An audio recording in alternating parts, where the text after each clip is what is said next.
pero muy buenas noches. Sean todas, sean todos bienvenidos a una nueva emisión de Vuelta de Rosca. Este programa donde elegimos un tema para debatir, para profundizar, para justamente darle una vuelta de rosca, ver diferentes miradas y tomar un poquito de conciencia, aprender, sacar algunos estigmas, sobre todo por el tema de hoy que nos puede tocar de cerca a cualquiera de nosotros que estamos aquí, los que están mirando el noticiero por COP TV Canal 4, tiene que ver con el consumo problemático de sustancias. Y hablo de sustancias ilegales y sustancias legales, que son algunas tan peligrosas como las que están por fuera de lo legal, lo permitido, en lo que podemos conseguir, y estoy hablando de esas sustancias que nos pueden afectar tanto psicológicamente, mentalmente, físicamente. Es un tema muy pero muy complejo que nos puede afectar como consumidores cuando pensamos que tenemos controlado un consumo que lo elegimos tal vez por recreación o por diversión, y de golpe pasa a ser un abuso o una dependencia. Y también nos puede pasar que algún familiar, un ser querido, un amigo, una amiga esté pasando por esa situación y podemos de alguna manera actuar y de alguna manera también ayudarnos a nosotros. Por eso vamos a comenzar el programa del día de hoy con una invitada que es Silvia Clemente. Silvia, sos mamá sí, de un adicto en recuperación. En recuperación, solo por hoy, como decimos nosotros, ¿no? Importantísimo el día a día, como decís. Sí, es un día a la vez, solo por hoy, un paso a la vez. Y sabemos que esto es una lucha diaria, ¿no? La que se lleva adelante. Pero no con terror, ni pensar, oh, ¿qué va a pasar? ¿Cómo vamos a pasar? No, como creemos en un poder superior, solo por ahí. ¿Te acordás? Vamos a empezar por el principio. Como mamá, trabajo de todos los días, que hay que ocuparse de la casa, hay que ocuparse de la familia en general. ¿Te acordás de los primeros síntomas que viste en tu hijo y dijiste, acá pasa algo? Bueno, los primeros síntomas que yo no quise ver, que no pude ver, que no soporté ver, empezaron mucho antes, hasta que ya no podía mirar más para otro lado y tuve que hacerme cargo de lo que estaba pasando. Pero síntomas aparecieron. Después, mi hijo era un alumno muy bueno, muy buen compañero, toda la primaria. Empezó la secundaria y el mundo cambió. Y bueno, aparecía esto de no cuidar su ropa, de ir con todos los pantalones rotos, cortados a la escuela. Hasta que un día a mí me llamaron de la escuela y, bueno, yo soy docente también. Me llamaron de la escuela a decirme que fuera a llevarle un pantalón, porque se lo había terminado de cortar todo. Yo, pero ¿cómo pasó? Claro, los pantalones cortados, normal para un adolescente. Uh-huh. Pero él se estaba mostrando, cada vez se mostraba más. Después ya no estudiar, dejar las tareas, yo lo ayudaba a hacer la tarea, y la música. Y yo estaba tan desconectada de ese mundo que fue un día a alquilar un video.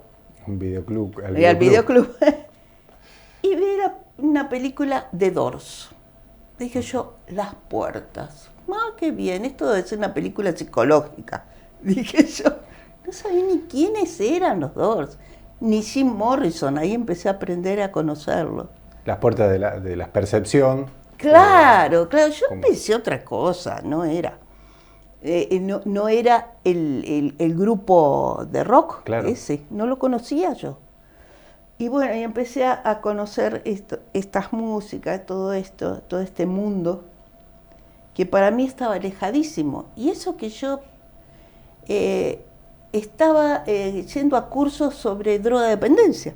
en la escuela. Como docente para prepararte para tus estudiantes. Claro, pero lo que a nosotros nos enseñaban era a conocer qué tipo de droga, cómo afectaba, pero ¿qué le pasaba a la familia? ¿Qué le pasaba al adicto? ¿Qué nos pasaba como sociedad ante el consumo? No lo enseñaban, no lo veíamos ahí. ¿Y cuándo fue el momento que dijiste, bueno, mi hijo tiene un problema de consumo? Justamente yo estaba preparando una tarea para la escuela a la noche y mi hijo había dejado su campera en el respaldar de la silla donde yo estaba sentada y mi hija mayor pasa y me dice, mamá, ¿vos viste lo que es esto? Y era un sobrecito. Me digo, un sobrecito. Me dice, pero acá hay droga, mamá, acá hay cocaína. Bueno, ahí yo creí que el mundo se me venía abajo, porque yo no podía creer que mi hijo pudiera estar consumiendo. ¿Cómo iba a estar mi hijo consumiendo?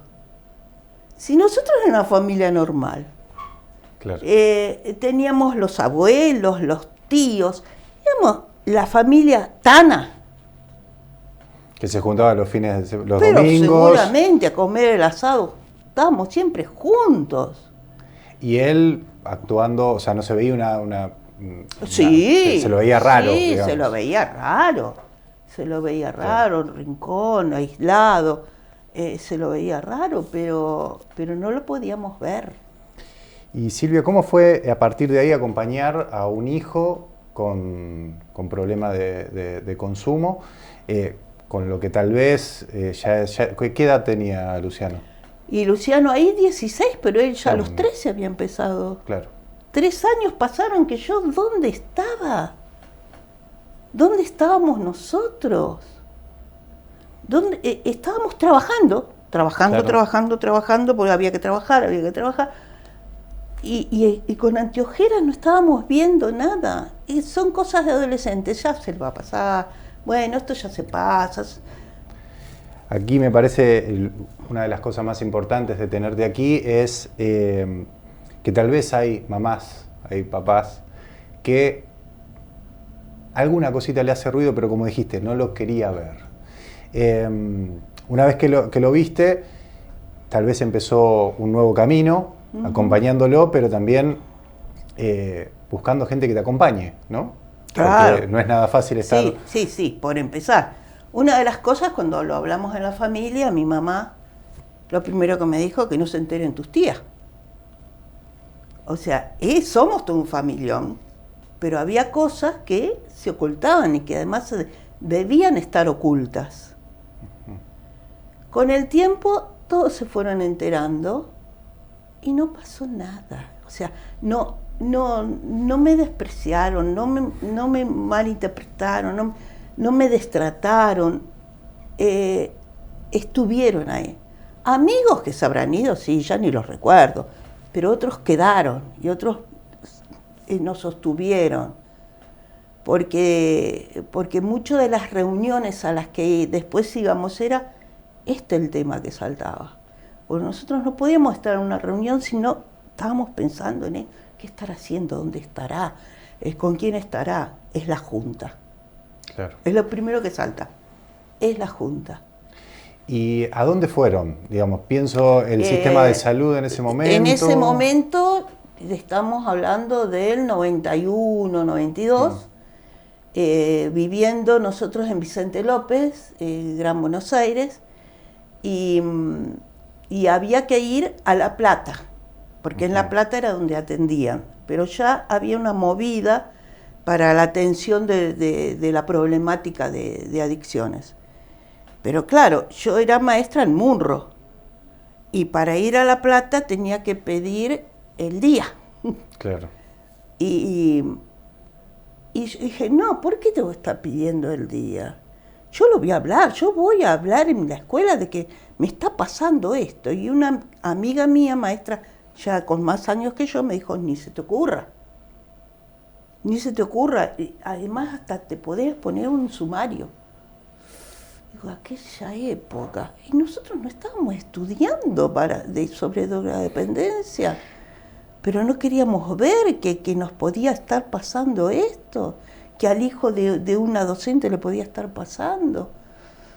Y bueno, por supuesto me callé.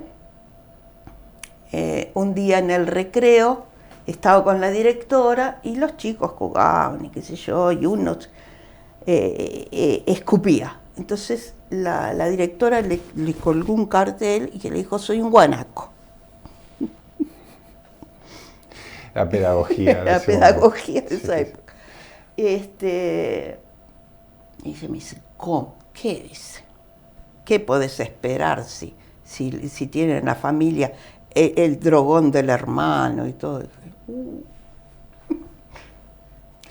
Pensar que las estadísticas son altísimas, digamos que el consumo legal, como decía también al comienzo, vamos a hablar con nombre y apellido del alcohol, de lo peligroso y de lo adictivo que también es.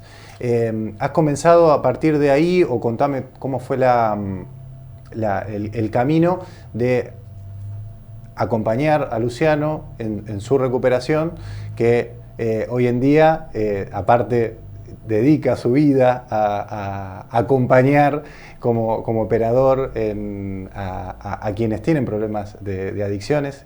Sí. ¿Y cómo fue ese clic que te hizo y que empezaste también, una vez que tal vez tu hijo tomó un camino en recuperación, a acompañar a otras familias?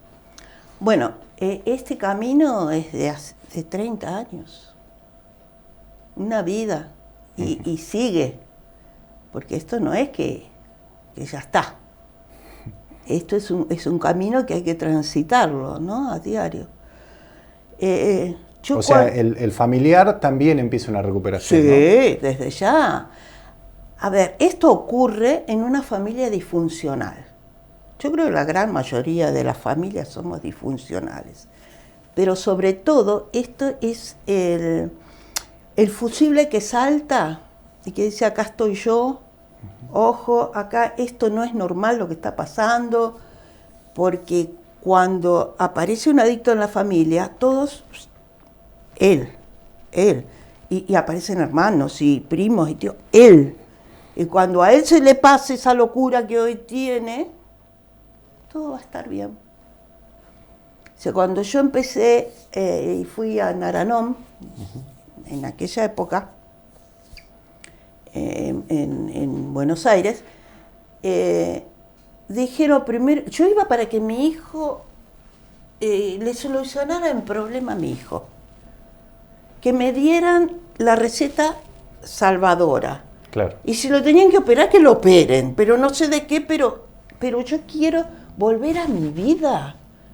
Yo quería volver a mi vida, a la familia que tenía, que no estaba bien. Pero esa familia era con la que yo me había acostumbrado a estar. Cuando me dijeron, no, acá la que tiene que cambiar sos vos. Digo, yo tengo que cambiar.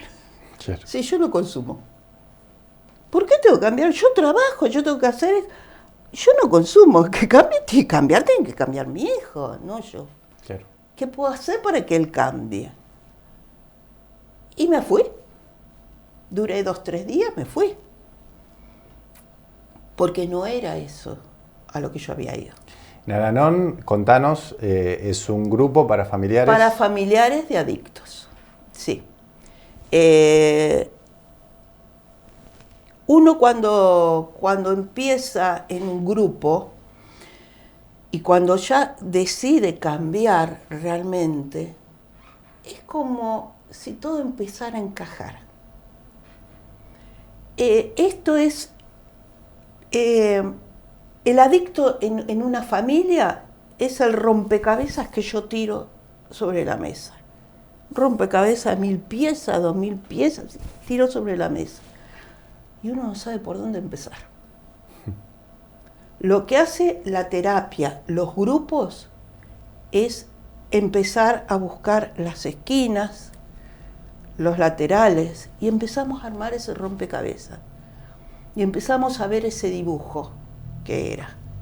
Empezamos a armar a nuestra familia, la que no estaba bien.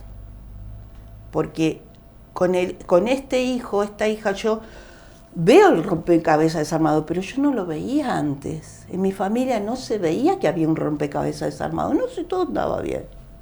Todo funcionaba bien. Aquí en Bolsón funciona un grupo de Naranón. De Naranón. Los días miércoles, de 18:30 a 20 en el Altillo. Dorrego 128. Hay una frase que me comentaste antes de comenzar la entrevista, que es: no estás solo o no estás sola, digamos, a ese familiar, sobre todo mamá, papá, o puede ser una novia, puede ser un hermano, un amigo. ¿Cómo es? Sí, es lo primero que decimos nosotros. Y como madre, ¿no? Uh-huh. A quien está pasando por lo mismo que yo pasé, ya no estás sola, ya no estás solo. Y es ese abrazo, es esa cosa, cuando se contactan conmigo por WhatsApp, angustiadas, desesperadas, yo no sé si vos me podés ayudar, pero a mí me está pasando esto. Ya no estás sola. Y yo ya pasé por esto, o lo puedo estar pasando, pero no estás sola, no estás solo. Eso es de una paz. Cuando me dicen, cuando vos me dijiste eso, sentí tanta paz. Nos permitiste pasar tu teléfono. Sí, por favor. Para este contacto personal, más allá de acercarse al Altillo, que es un proyecto de tu hijo también, ¿no? Sí. ¿Podés hacer una mención también cómo fue? Te agradezco que lo digas. Dale, porque te agradezco que lo digas. Tu lucha de alguna manera, o ese clic, hace al Altillo de alguna manera de la mano de Luciano. De Luciano, que empezó hace unos años ahí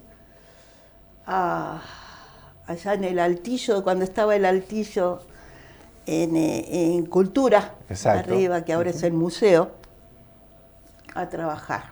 Y empezó solo ahí, a trabajar.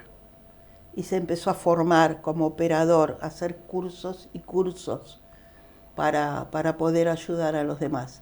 Y siempre tuvo él el teléfono abierto, a cualquier hora. Y le costó muchísimo, le costó relaciones, parejas. Uno se tiene que acostumbrar, siendo también, he trabajado con Luciano y a cada rato, discúlpame, sí. Pero eso, digamos, una acción cotidiana para él, agarrar el teléfono, salir, hablar o responder un mensaje y después volver como, o sea, está tan acostumbrado a acompañar lo que a él le tanto sufrió también, ¿no? Sí, nos pasa en casa, cuando viene a comer es así, rum, de pronto desaparece y vuelve y sigue comiendo, o me tengo que ir. Claro. Sí. ¿Qué pensás como mamá ahora que ves? Un orgullo enorme, un orgullo enorme. Mi marido siempre decía, ¿no? Luciano nos va a sorprender, un día nos va a sorprender. Y yo decía, lo veía, pero sí, nos sorprende. Bueno, Luciano es Luciano Troglia, él es operador en adicciones, digamos, acompaña a personas aquí en el Altillo, como decía recién Silvia, en Dorrego y Brown. Se pueden acercar ahí durante la mañana, que hay todo un equipo ahora, no está solo. No, claro, está todo un equipo, sí. Claro. Y funcionan diferentes grupos, está Narcóticos Anónimos, está... Narcóticos Anónimos, que es para los adictos. Exacto. Y están los días martes, viernes y sábado de 19 a 20:30. Uh-huh. Y está el otro grupo también, que es de CODA, Codependientes Anónimos, sí, que está los sábados de 11 a 12:30. Todos allí en el Altillo. Codependiente? Codependiente es ser codependiente a las relaciones tóxicas, a seguir soportando violencia en una casa, en una pareja, porque no pueden salir, a seguir respetando patrones familiares que ya no sirven, que ya no corresponden a tu vida, no poder fortalecer tu autoestima. Eso lo trabajan también en CODA, con los 12 pasos. El programa son los 12 pasos. Claro. O sea que uno puede ir a uno o a otro. Y algo importantísimo que es totalmente anónimo, digamos. Claro, el anonimato es de las personas que asisten. Claro. El programa no es anónimo, el grupo no es anónimo porque si no... Se difunde, claro. Claro, necesitamos... Se puede averiguar un poco, se puede googlear, digamos, pero, digamos... Sí. Si está esta vergüenza de la que hablábamos, si está este miedo, si está... Bueno, siguen estando estos prejuicios, más allá de que no son los 90, están presentes todavía para las madres, para los padres, y está bueno también el saber que, bueno, no va a trascender de ese grupo de que asisten, ¿no? No, porque ahí nos encontramos y nos vemos cara a cara y decimos, ay, mira, pero te vine a encontrar acá, decimos. Pensar que podríamos haberlo hablado tantas veces antes, ¿no? Y es desde el afecto, Silvia, y la confianza. Me gustaría que ahí está la cámara, mensaje a esa familia, a esa mamá, a ese papá que no está encontrando respuestas, que ya se cansó de no ver los síntomas y los está viendo y, como dijiste vos, bueno, se rompió algo, se hace clic. ¿Qué le decís? Mira, por empezar es que nosotros, por ejemplo, en el programa dice que las 3 C. Yo no lo causé, no soy culpable y no lo puedo curar.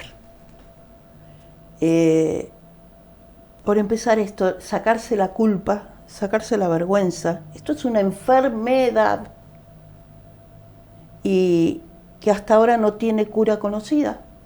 O sea, es una lucha diaria y se necesita de la familia que esté atrás, de los amigos que acompañen, porque donde uno los deja solos es muy difícil salir adelante y saber que no lo podemos cambiar. Es su vida, es su decisión y no los podemos cambiar, pero sí cambiando uno, ellos también pueden ver que se puede, que la familia está ahí, que la familia está haciendo el esfuerzo, está reconociendo que algo no está bien y que algo hay que cambiar. Pero como familia, como madre, soy yo la que tengo que dar el primer paso.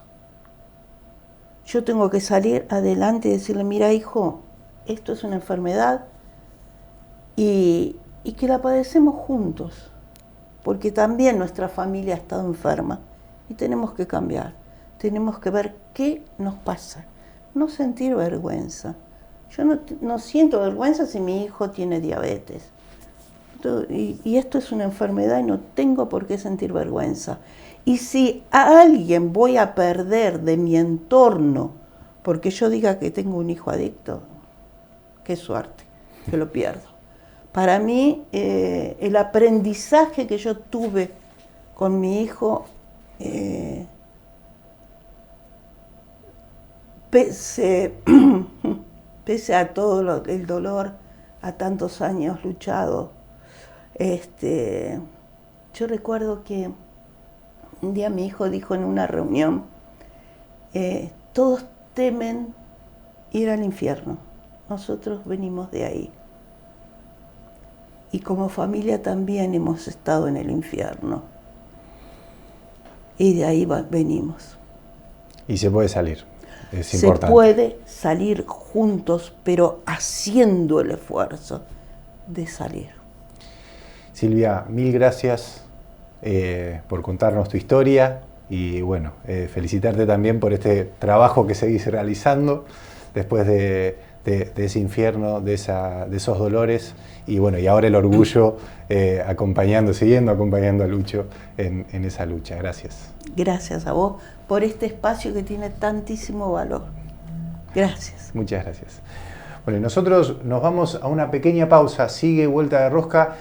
A continuación vamos a tener un caso emblemático de alcohol al volante en lo que es la comarca, lo que son el consumo y manejar, y obviamente estoy hablando de lo que fue a partir del 25 de enero del 2011, cuando un hecho vial le costó la vida a 3 jóvenes que venían a pasear, a Juan, a Eugenio y a Nehuen, y vamos a tener a Francisca, quien manejaba ese auto y obviamente decidió recuperarse y seguir llevando adelante su vida. A continuación, esto en Vuelta de Rosca.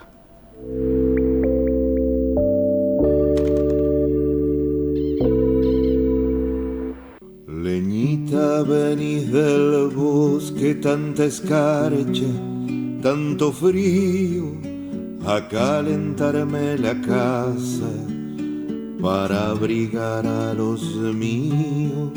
De arriba de la montaña te trajeron los vecinos un catango con 2 bueyes por un angosto camino.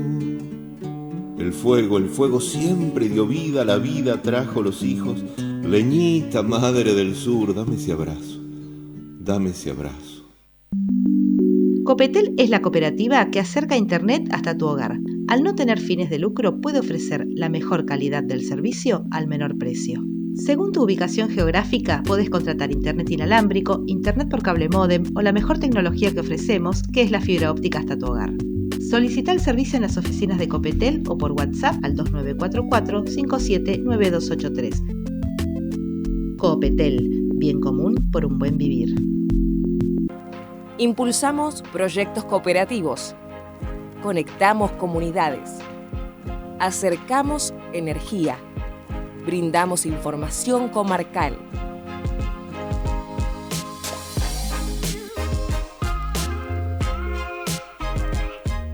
Copetel, bien común por un buen vivir. Hoy podés vivir en el paraíso con confort y calidad de vida. Ecoaislante Cordillera. La fibra de celulosa es el mejor aislante térmico y acústico del mercado. La aislación térmica es la base de tu confort. Somos de la comarca. Estamos en la comarca y zona andina. Ecoaislante Cordillera. Encontranos en las redes y contactanos.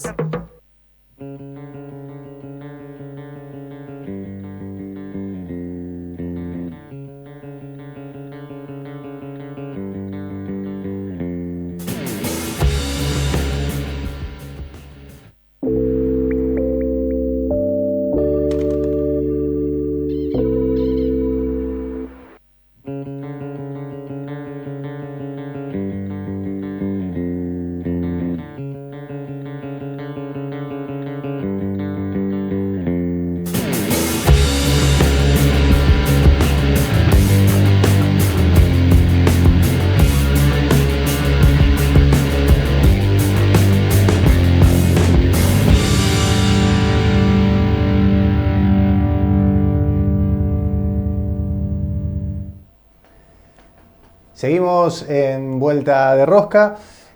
Como les anticipábamos, desde el 2011 hay una fecha, en enero, el 25 de enero, donde un hecho vial se llevó la vida de 3 jóvenes y la persona quien manejaba ese auto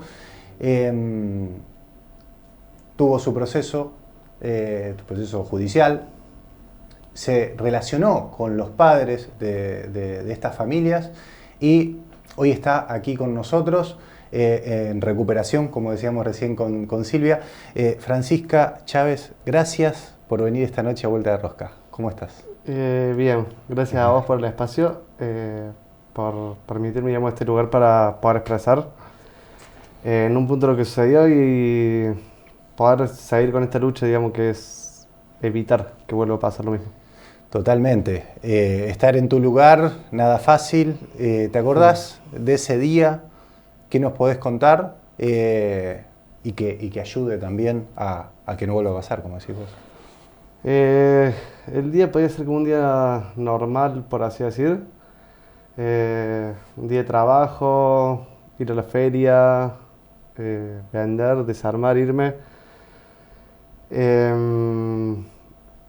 ¿Habías consumido? Había consumido alcohol. Yo en ese momento hacía cerveza, tenía como un consumo que yo consideraba normal. No sé si por fabricar mi propia cerveza y el consumo constante, pero tenía como la sensación que no me afectaba en el día a día. Era como algo normal que yo hacía. De hecho, digamos, como me sentía mal si no consumía. Entonces, de a poco me fui acostumbrando al punto de no sentir efecto. O sea, Claro. el efecto principal, digamos, que uno considera el alcohol es la falta de equilibrio, falta de coordinación.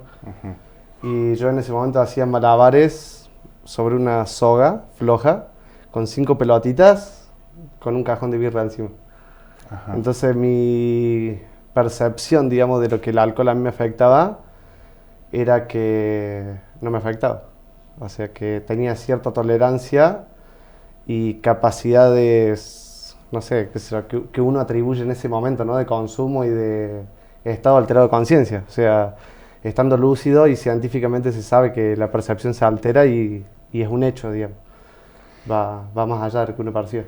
Hay ciertas personas que dicen, yo tengo más tolerancia, digamos, entonces yo manejo tranquilo, yo puedo ir a una fiesta, puedo ir a un bar, puedo ir a comer afuera y después vuelvo, manejo, yo Claro. tranquilo, digamos. ¿Te sentías así?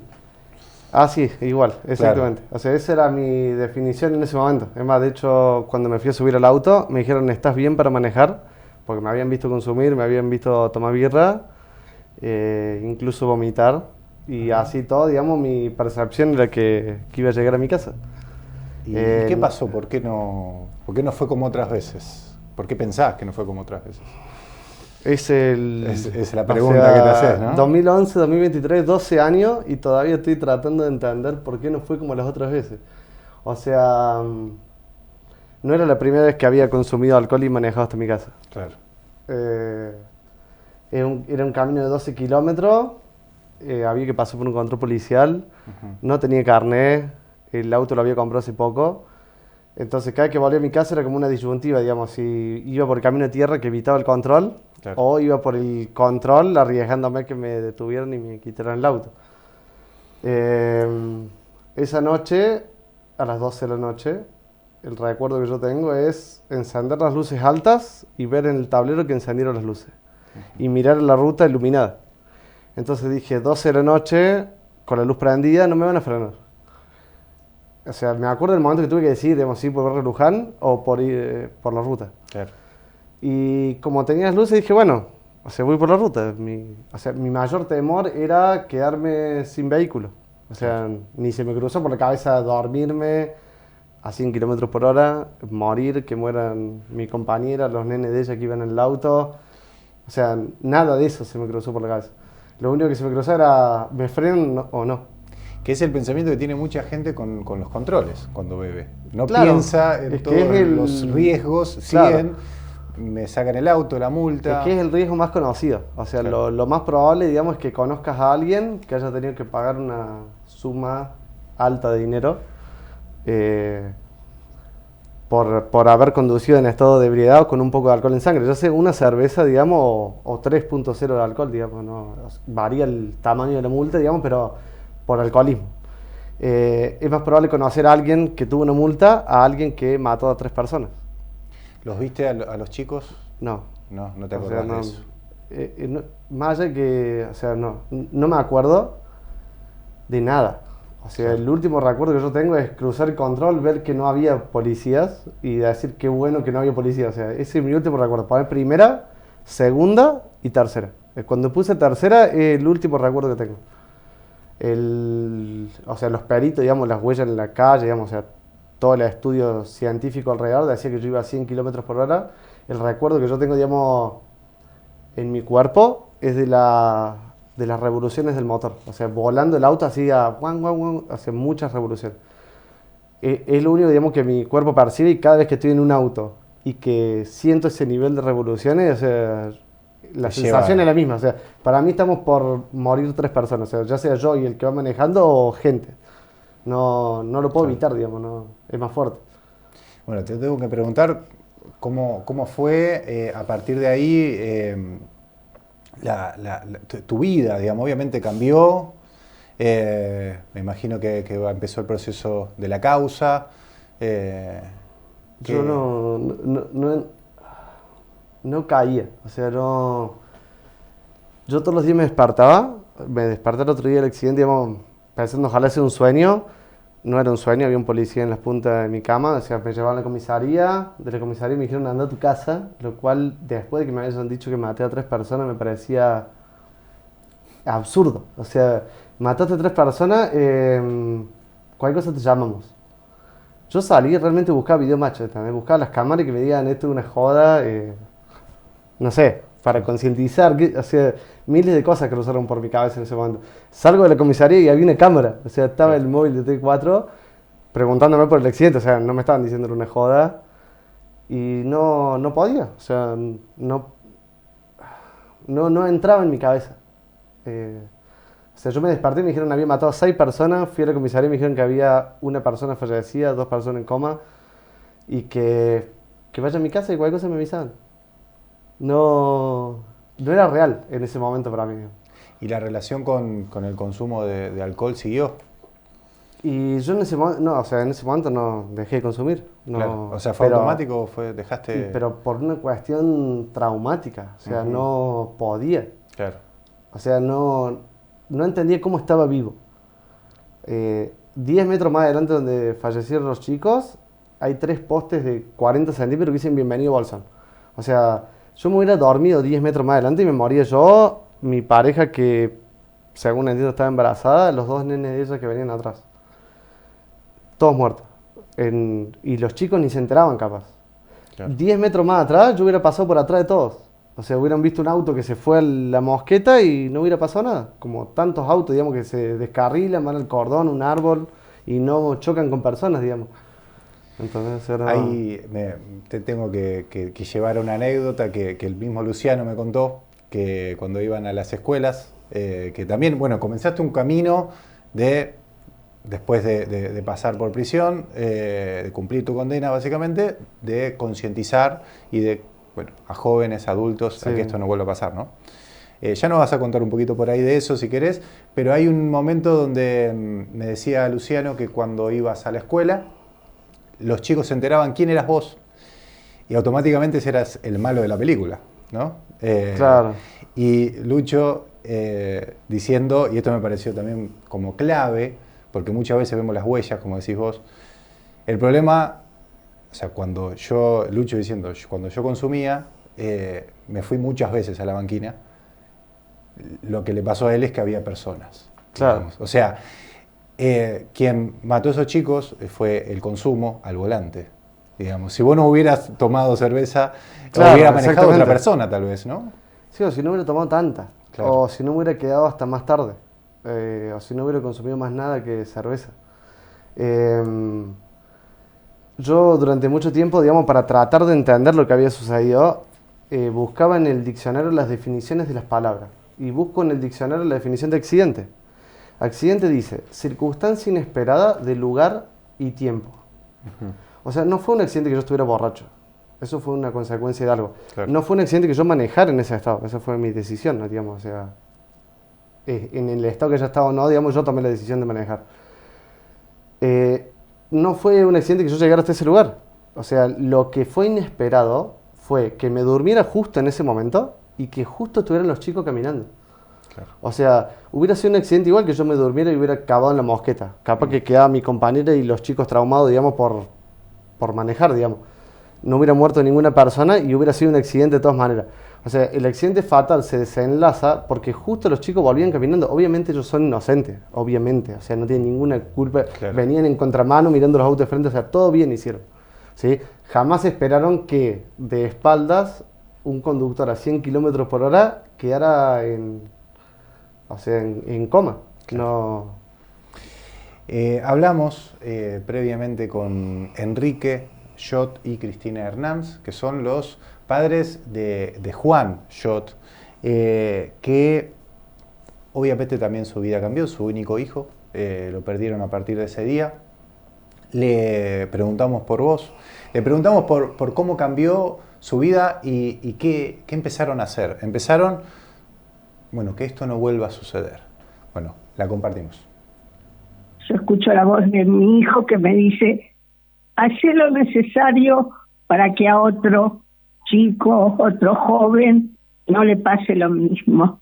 Entonces, desde ese momento empezamos esta misión de tratar justamente el alcohol y los estupefacientes, drogas o como se les pueda llamar, al volante. Pero ahora se extiende a toda la comunidad, para todos los jóvenes, y porque todos tienen que tomar conciencia de esto. Empezaron con la jornada sin alcohol aquí en Bolsón, donde bueno, empezó este camino para que no le vuelva a pasar a otra persona, ¿no? Sí, todo comenzó en el 2012. Nosotros trajimos una legislación que en realidad fue aprobada en el 2011, pero fue aplicada en el 2012, que fue la primera noche sin alcohol. Esta legislación la llevó adelante el señor Raúl García, que en ese momento era presidente del Consejo, y en el 2013 se transformó en lo que hoy es la jornada sin alcohol. Es decir, un espacio en el cual nosotros pretendemos de que los jóvenes y el público en general se divierta sin la necesidad de que el motivo de la reunión sea tomar alcohol. Creemos que por ahí no pasa el motivo de ninguna reunión, ni por la marihuana, ni por el alcohol, ni por ningún otro tipo de droga, sino por estar con los amigos, por divertirse y por pasarla bien. Me gustaría preguntarles, porque uno de los entrevistados de Vuelta de Rosca es la persona que se subió a un auto con el consumo de sustancia, de alcohol, que obviamente termina con la vida de Juan, de Eugenio y de Nehuen, ¿no? Esa consecuencia, hablábamos con Enrique, que no es tal vez llamarlo accidente, porque la persona sabe lo que está haciendo antes de subirse al auto, ¿no? ¿Cómo fue la relación con Francisco?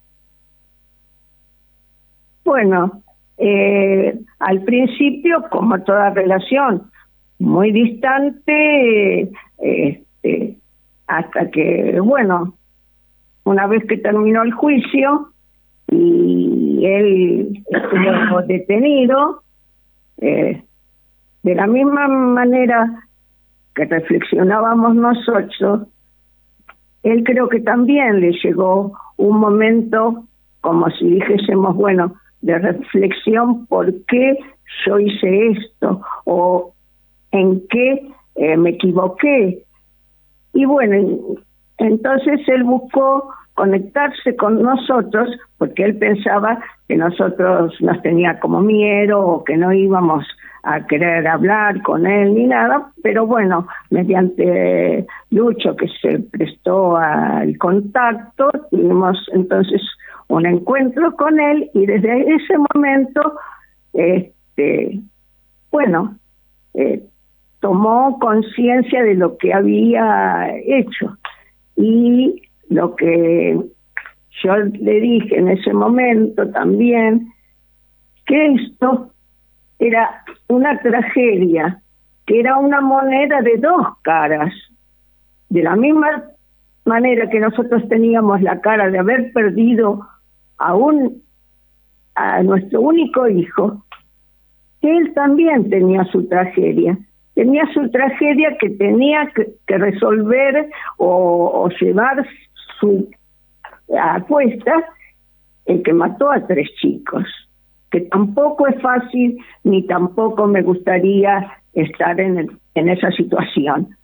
Así que bueno, él se ve que bueno, a través de que nosotros lo perdonamos, entonces él pudo esperamos que recuperarse y seguir como una vida distinta, ¿no? Y como que tirando de un mismo carro. En vez de tirar uno para cada lado, tiramos los dos para el mismo sentido, de diferente manera, por supuesto, pero siempre en el mismo sentido, de salvar vidas.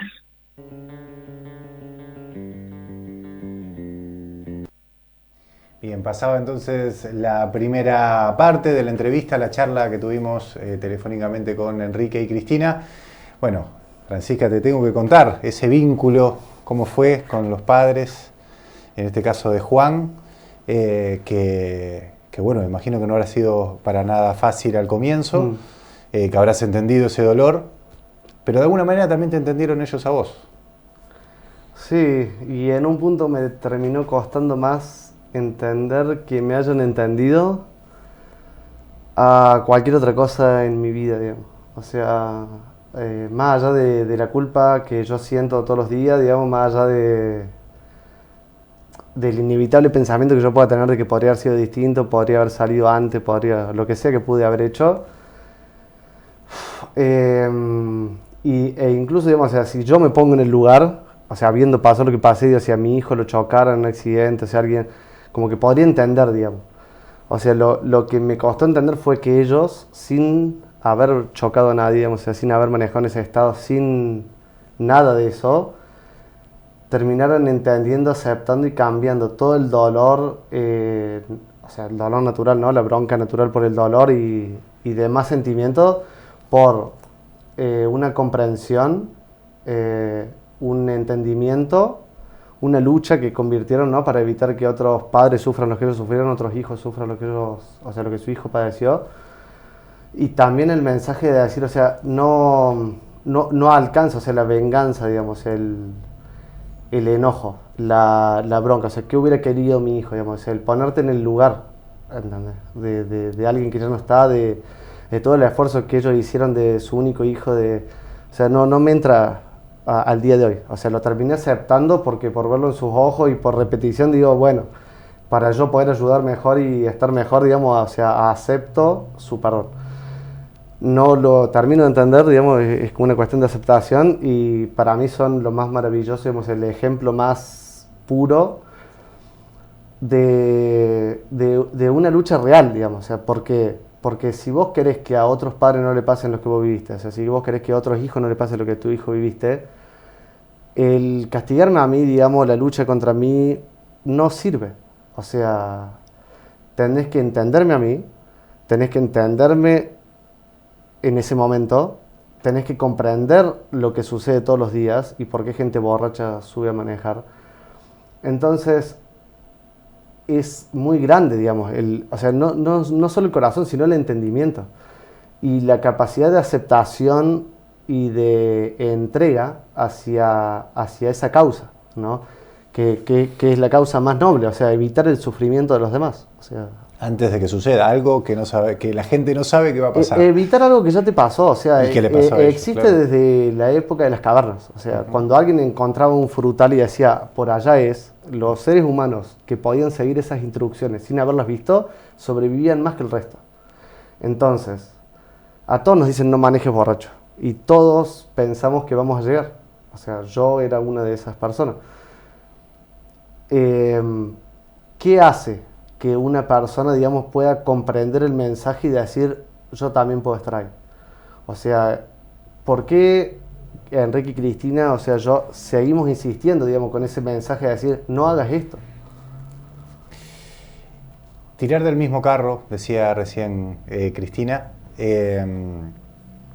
Empezaste a conversar en escuelas, como decíamos, pero algo que lograron ellos aquí fue la jornada sin alcohol, que, bueno, vos trabajás en la feria, me imagino que de alguna manera el no tomar alcohol para un montón de gente, dijeron, che, ¿por qué no? ¿Qué pasa acá? ¿Por qué no podemos concientizar? ¿Cómo viviste ese proceso?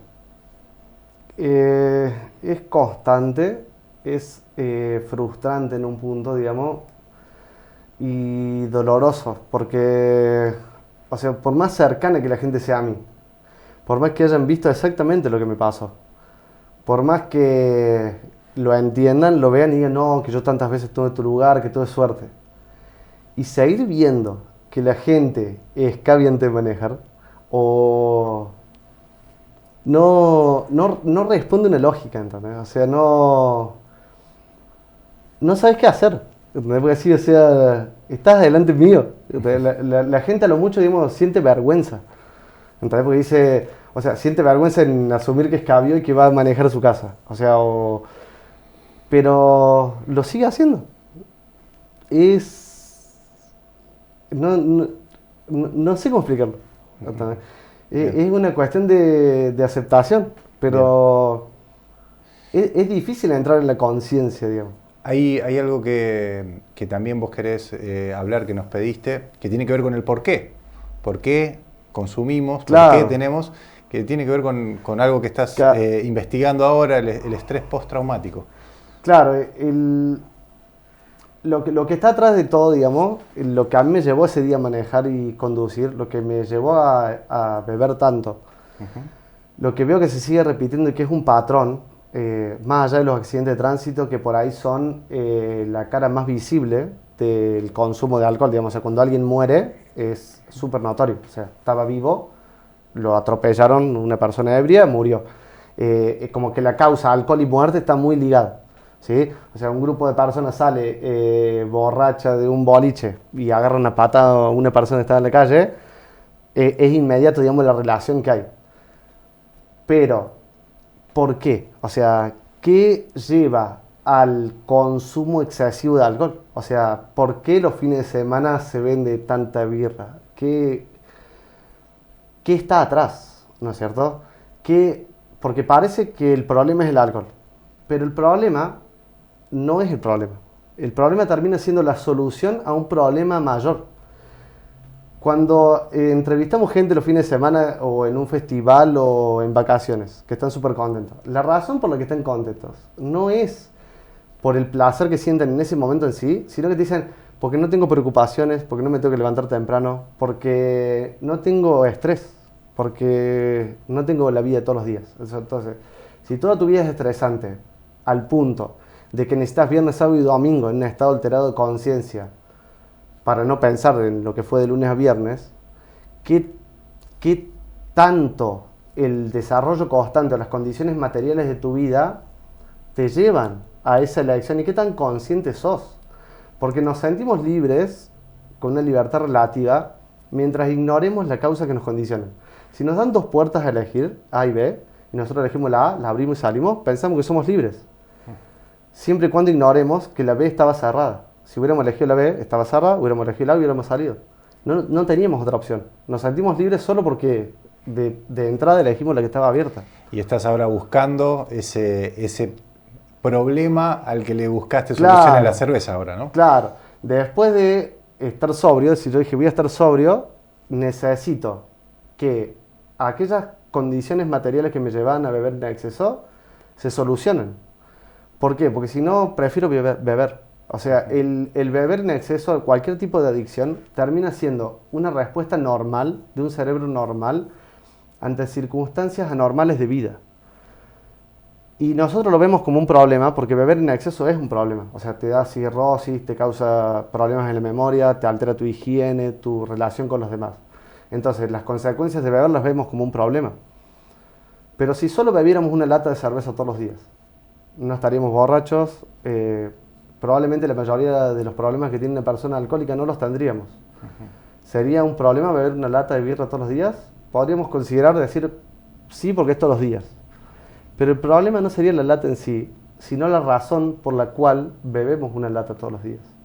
O sea, ¿qué estamos queriendo tapar? ¿Qué cosa nos resulta más fácil de nuestra vida cotidiana en ese estado, aunque sea leve con una lata, de llevar a cabo todos los días, que no estamos pudiendo solucionar sobrios y en la vida real? O sea, la mente tiene mecanismos que nos exceden a nosotros que son normales y naturales. O sea, nacemos precableados para confiar en nuestros padres.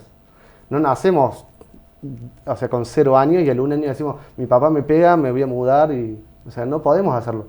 Los niños que nacían sin apego a los padres y se iban de los padres que los maltrataban, se morían en la época de las cavernas. Sobrevivieron los que tenían un cerebro diseñado a apegarse a sus padres. Entonces, quizás no nos demos cuenta, y la principal síntoma del trauma es no darnos cuenta que estamos traumados. Y tendemos a asociar con la palabra trauma a hechos gravísimos, como tener un accidente y matar a 3 personas, estar en un terremoto, en un huracán, que te violen. O sea, esas son cosas que naturalmente entendemos que te trauman, porque no estamos preparados para eso. Ahora, que nuestros padres no estén suficientemente presentes en nuestra infancia, cuando venimos precableados para que estén presentes. Pero la vida de hoy en día, digamos, hace que las 2 personas de la pareja en general tengan que trabajar, no alcanza con el salario de uno solo. Entonces, al tener que laburar los 2, están ausentes, por necesidad. Y porque las condiciones materiales hicieron que estén ausentes, un niño se siente solo. Y como no viene preparado para estar solo, su sistema de apego queda afectado, y como no puede pegarse a mamá o papá porque no están la mayor parte del día, queda dañado ese apego.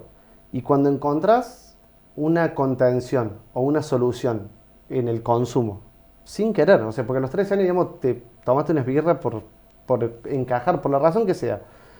Pero en el momento que tuviste el efecto, todo el apego que no tuviste de chico, todas las inseguridades, todos los miedos, se vieron de repente saciados. Y ese alivio de esas preocupaciones que tenías y que no sabías que tenías, te hicieron sentir muy bien.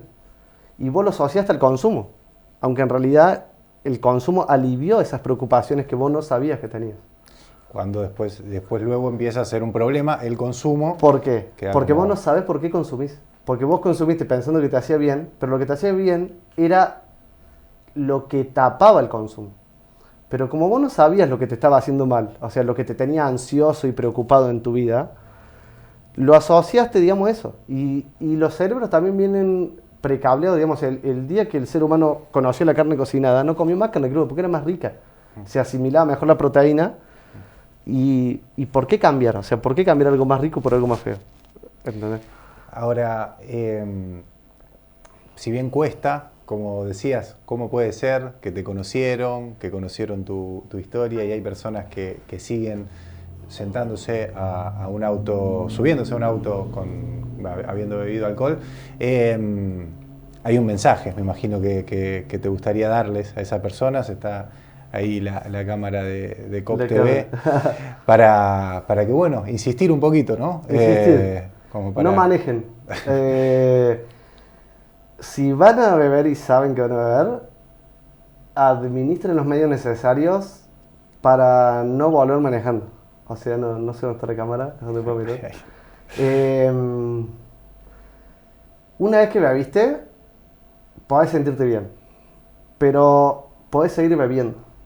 Y llega un momento que no controlas el límite, digamos, es fino, ¿sí? En una entrevista anterior me preguntaban, digamos, de la ley de alcohol cero, ¿sí? O sea, mucha gente le parece un exceso el cero absoluto, digamos. Pero, si yo me tomo un vino fondo blanco, un 3/4, tuki, y salgo y manejo, y me hacen soplar la pipeta, seguramente me dé 0,5, 0,3, si acabo de tomármelo. Si me dejaran seguir manejando de acá a Bariloche, que son 120 kilómetros, en 45 minutos, a mí me pega todo el alcohol del vino, y tendría 1,5, 2 de alcohol en sangre. Entonces es un riesgo. ¿Por qué? Porque ante la duda, o sea, como no se sabe si te tomaste un vino fondo blanco o no, se tiene que optar a favor de la vida. Digamos, y a favor de la vida es, vamos a hacer de cuenta que te tomaste un vino fondo blanco. Claro. Porque es así funciona. O sea, así funciona AFIP. Si vos no declarás impuestos y de repente empezás a facturar mucho, te cobran todo, como si fueras ingresos brutos y no estuvieras declarando. Aunque no vendas nada, digamos, ¿entendés? Pero te cobran impuestos a la ganancia, IVA, te cobran todo. Hasta que voy a decir, bueno, soy monotributista de categoría A, facturo tanto. Pero es fundamental estar, o sea, en caso de duda, a favor de la vida siempre. Quizás te duele pagar la multa, quizás vos sepas que te tomaste una birra, pero tampoco puedes certificarle al policía que te está frenando que no te vas a otra joda, a tomarte otra birra más. Bien, bueno, Francisca, gracias. Nos llegaron muchísimos mensajes a las redes de COP TV, entre ellos Enrique haciendo mención de Lucho, que Luciano Troglia fue quien lo sentó en la misma mesa, hizo de mediador entre vos y Cristina y Enrique, y después comenzaron un vínculo ustedes fuerte, digamos, duro, pero como decía, me quedo con esa frase de Cristina, tirando para el mismo lado del carro. Digamos. Sí, una de las personas, o sea, más comprometidas, digamos, con la causa de la recuperación, que más experiencia tiene también, digamos, o sea, de tantos años, ya decía su mamá, ¿no? Desde 30 años atrás, o sea, tiene 10 años limpios, 12 años limpios, creo que Luciano ahora, pero hace 30 años que se lo daba, digamos, o sea, es tratar desde el día 1, digamos, de recuperarte, entonces ha recaído miles de veces, lleva limpio años y demás, entonces me parecería fundamental las personas que trabajen, digamos, en ese espacio, ya sea desde la MUNI o el espacio sea, digamos, darle pelota. También lo veo, digamos, en un punto, digamos, muy frustrado, porque empezó trabajando en el programa El Altillo y demás acá en la MUNI, y yo lo veíamos elaborar solo cuando dábamos clases en la escuela, estaba él, Pablo Serasi, si no me equivoco, y él más, pero eran 2 o 3 personas, y hoy en día 7, 10 personas, ¿entendés? Digamos, y la capacidad de acción es mucho menor por falta de esa sensibilidad, digamos. O sea, escuchar a gente así que estuvo adentro, que está afuera, que tiene experiencia, digamos, en el día a día en el cotidiano con la gente, digamos, ya sea con adictos, familiares de adictos, digamos, que está ahí para solucionar los problemas del día a día, digamos. O sea, si realmente tiene un problema en Bolsón, llámalo a él. Entonces, bien, bueno, te agradecemos muchísimo por haber venido, por haber contado tu historia, muy fuerte. Es muy fuerte. Y bueno, vas a ese día a día que hablaba Silvia para quienes sufrieron el infierno, bueno, de alguna manera vos lo tenés que hacer con el consumo y además con este hecho que te marcó la vida. Gracias. Gracias a ustedes. Gracias por el espacio, por difundir el mensaje, por apoyar el mensaje que no siga pasando, o de alguna manera apoyar a evitar eso. Y nos vamos a ir ahora a la segunda parte de la entrevista a Enrique y Cristina, que van a contar parte de ese encuentro con Francisca y además el logro de lo que es la ley del alcohol cero, o sea, tanto ellos, Cristina y Enrique, como muchísimos familiares, empujaron, al principio no se les abría ninguna puerta, para que en todo el territorio nacional sea cero la tolerancia al alcohol al volante. Lo compartimos. Que tiene esa concepción de que yo tomo y manejo, no tengo problemas, yo consumo tal cosa y manejo, no tengo problemas. Bueno, ¿qué mensaje tienen como para dejarle bien en claro de lo que puede llegar a suceder como en carne propia, ¿no? Bueno, mira, nosotros siempre hablemos de la inmediatez. ¿Qué es la inmediatez? Si vos metés la mano en el fuego, te quemás, no metés más la mano en el fuego, ¿sí? Vos te metés lo del enchufe, te pegás un ataque eléctrico, no metés más lo del enchufe. Pero desgraciadamente el alcohol al volante es una cuestión de probabilidades que aumenta a medida de que tomas alcohol, y puede ser que por una cuestión de suerte no te pase nada y vos crees que nunca te va a pasar nada. Yo creo que muchos han tenido mucha suerte y no les ha pasado nada, pero eso no quiere decir que el alcohol no te pueda llevarte a una situación de la cual vos podés evitarla, ¿te das cuenta? Ese es el gran problema. La gente cree que porque tiene una cuota de suerte, podemos llamarla suerte, cree que eso no le afecta a ellos. Y desgraciadamente después ocurren las cosas y lo llamamos desgracia. No, no es desgracia, es falta de responsabilidad, es falta del cuidado de la vida. Entonces por eso estamos llamando a la reflexión a la gente que el alcohol sí produce víctimas y la marihuana también tiene el mismo efecto. Entonces estamos diciendo no que no tomen alcohol, no que se fumen un porrito, no estamos diciendo eso. Nosotros estamos diciendo que aquel que lo hace, por favor, no conduzca, nada más. Excelente. Enrique, en un momento me acuerdo que me contaste que le hiciste un regalo a Francisco con respecto a algo de Juan, ¿no? Sí. le mostré algunas cartas de él, le mostré algunas fotos y bueno, yo le quería mostrar que bueno, que mi hijo era una buena persona. Bueno, yo creo que el hijo de cualquier padre es buena persona, ¿no? Está un poco lo de uno, ¿no? Pero que bueno, nosotros no queríamos más, en realidad no queríamos más tener odio ni nada de eso, queríamos que todo finalizara. Y bueno, ya como te contó mi señora, ¿no? Hoy Francisco colabora con nosotros y bueno, estamos muy contentos con lo que él ha cambiado y bueno, ¿qué más desearle? Que ojalá que siga mejor, que siga mejorando y yo creo que él va a salir y está saliendo bien para adelante.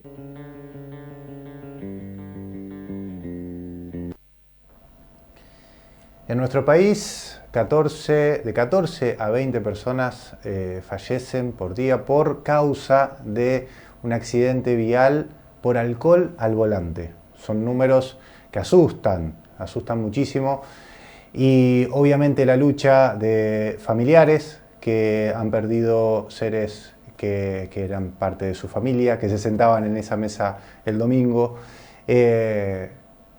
hoy en día lograron que esto sea una ley que evita, la pregunta tal vez sea, evita que alguien tome una cerveza y se sube a un auto, no, pero tal vez lo piense un poquito más, igual como los testimonios que escuchamos hoy, tanto el de Francisca como el de Enrique y Cristina. Y obviamente también el de Silvia, importantísimo para el contexto de quienes acompañan a quienes tienen una problemática como es, o la enfermedad, mejor dicho, de ser adictos en recuperación o estar metidos en ese infierno, que obviamente no debe ser para nada grato no poder salir de ahí, y obviamente para eso existen estos espacios y existen también la compañía, el amor, el perdón, que también fue importantísimo en el programa de hoy.